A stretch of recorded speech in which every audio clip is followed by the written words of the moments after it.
Welcome back to my channel. நாங்கள் உங்கள் ரேகா சங்கர். எல்லோரும் எப்படி இருக்கீங்க? எல்லோரும் நல்லா இருக்கீங்கன்னு நினைக்கிறேன். இன்றைக்கி என்ன வீடியோ பார்க்க போகிறோம் அப்படின்னு பார்த்தீங்கன்னா, தக்காளி தொக்கு ரெசிபி தான் பார்க்க போகிறோம். இன்னும் யாரும் எங்கள் சேனலை சப்ஸ்கிரைப் பண்ணாமல் பார்க்குறீங்க, சப்ஸ்கிரைப் பண்ணி சப்போர்ட் பண்ணுங்கள். இந்த வீடியோ ஸ்கிப் பண்ணாமல் பாருங்கள், அப்போ தான் உங்களுக்கு புரியும். அவங்க வீடியோ கூட போகலாம். தக்காளி தொக்கு ரெசிபிக்கு தேவையான பொருட்கள் பார்க்கலாம் வாங்க. 1 கிலோ தக்காளி வாஷ் பண்ணி எடுத்து வச்சுருக்கேன். நெக்ஸ்ட்டு வந்து புளி எடுத்து வச்சுருக்கேன், பூண்டு, கருவேப்பிலை, வெந்தயம், கடுகு, வரமிளகாய். இது வந்து ஆப்ஷனல் தான். உங்களுக்கு சில்லி பவுடர் வேணும்னாலும் நீங்கள் சில்லி பவுடர் போட்டுக்கலாம். இது வந்து கோகோனட் ஆயில். நாங்கள் வந்து கோகோனட் ஆயில் யூஸ் பண்ணுறோம். உங்களுக்கு எந்த ஆயில் வேணுமோ அந்த ஆயில் நீங்கள் யூஸ் பண்ணிக்கலாம். நெக்ஸ்ட்டு வந்து மஞ்சள்தூள், தேவையான அளவுக்கு உப்பு. ஃபஸ்ட்டு இப்படி ஸ்டவ் பற்ற வச்சுக்கலாம். அதுக்கப்புறம் வந்து ஒரு கடாய் வச்சுக்கலாம். கடுகு, வெந்தயம்,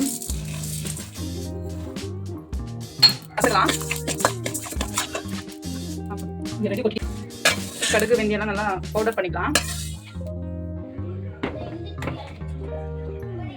இந்த அளவுக்கு வந்து குறைப்பா அரைச்சிக்கலாம். ரொம்ப வந்து பவுடரா பண்ணிக்க கூடாது, கசப்பு தெரியும். கடுகு வெந்தயம் மிக்சி பண்ணிடலாம். அதே ஜாரில் இந்த பூண்டு கூட போட்டுக்கிட்டு இடிச்சு பதத்துக்கு மிக்சி பண்ணிக்கலாம். அதிகமாக நைஸ் பண்ணாதீங்க. பூண்டு வந்து மிக்சி போட்டோம்ல, அந்த பதத்துக்கு இருக்கட்டும்.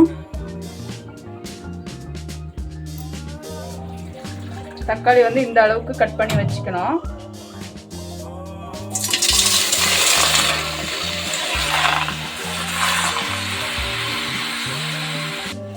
அது நெக்ஸ்ட் வந்து புளி எடுத்து வச்சிருக்கோம், அந்த புளியும் போட்டுடணும். நெக்ஸ்ட் வந்து காஞ்ச மிளகாய், இது எல்லாமே போட்டு நல்லா வேகட்டும். இந்த மாதிரி ஒரு பிளேட் மூடி ஒரு 10 நிமிஷம் வேகட்டும். கொஞ்சமாக உப்பு சேர்த்துக்குங்க.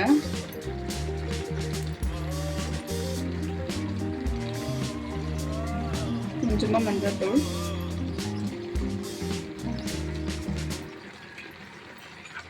நல்லா கலர் கொடுக்கும் மஞ்சள் தூள் போட்டால். இப்படி மிக்ஸ் பண்ணி விட்டுங்க. இன்னும் 5 மினிட்ஸ் வெந்துடும். நம்ம வந்து ஸ்டார்டிங்லேயே ஒரு கிளாஸ் தண்ணி சேர்த்தோம் இல்லையா, அந்த தண்ணி அதுக்கப்புறம் தக்காளியில் இருக்கிற தண்ணி எல்லாம் ஃபுல்லாக ட்ரை ஆகணும். நம்ம ட்ரை ஆகாமல் அப்படியே அரைச்சோம்னா அதிக நாள் வைக்க முடியாது. அதால் நம்ம ஃபுல்லாக இந்த மாதிரி ட்ரை ஆகி வரணும். அதுக்கப்புறம் தான் அரைச்சிக்கணும். இது நல்லா ஆறிட்ட பிறகு மிக்சி போட்டு அரைச்சிக்கலாம். இந்த தக்காளி வந்து நல்லா ஆறி வந்துடுச்சு. இதுக்கப்புறம் நம்ம வந்து மிக்சி போட்டுக்கலாம்.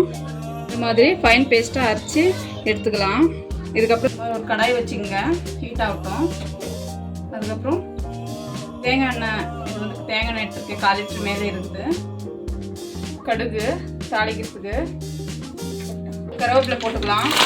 இது வந்து பூண்டு போட்டுக்கலாம். இப்போ வந்து நம்ம வெந்தயம் கடவு மிக்சி போட்டு வச்சு பவுடர் பண்ணி வச்சுருந்தோம் இல்லையா, அதை மிக்ஸ் பண்ணிக்கலாம். நம்ம அரைச்சி வச்ச அந்த தக்காளி அது வந்து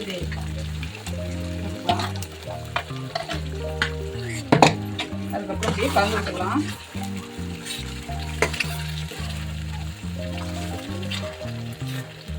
உப்பு டேஸ்ட்டுக்கு தகுந்த உப்பு போட்டுக்கோங்க. காரம் உப்பு எல்லாம் இருக்குதான்னு டேஸ்ட் பண்ணிவிட்டு அதுக்கப்புறம் உப்பு போட்டுக்கோங்க. உப்பு போட்டு இந்த மாதிரி மிக்ஸ் பண்ணி ஒரு 10 மினிட்ஸ் இப்படியே லோ ஃப்ளேம்லேயே விடுங்க. 10 மினிட்ஸில் ரெடி ஆகிடும் தக்காளி தொக்கு. ரெடி டு தக்காளி தொக்கு ரெசிபி ஃபைனலி ரெடி ஆகிடுச்சு. பார்க்கும்போதே தெரியாம கலர்ஃபுல்லாக வந்திருக்கு. டேஸ்ட்டும் அதே மாதிரி செம்மையாக இருக்குது. இது வந்து தக்காளி தொக்கு வந்து எதுக்கு நல்லாயிருக்கும் அப்படின்னு பார்த்தீங்கன்னா, ரைஸ், சப்பாத்தி, பூரி, இட்லி, தோசை எல்லாத்துக்குமே நல்லாயிருக்கும். இது வந்து 15 நாள் வச்சுருந்தாலும் கெடாது, நல்லாயிருக்கும். ட்ரை பண்ணி பாருங்கள். அப்படியே இந்த வீடியோ பிடிச்சிருந்துச்சுன்னா லைக் பண்ணுங்கள், ஷேர் பண்ணுங்கள், கமெண்ட் பண்ணுங்கள். மறக்காமல் சப்ஸ்கிரைப் பண்ணுங்கள். தேங்க்யூ ஃபார் வாட்சிங்.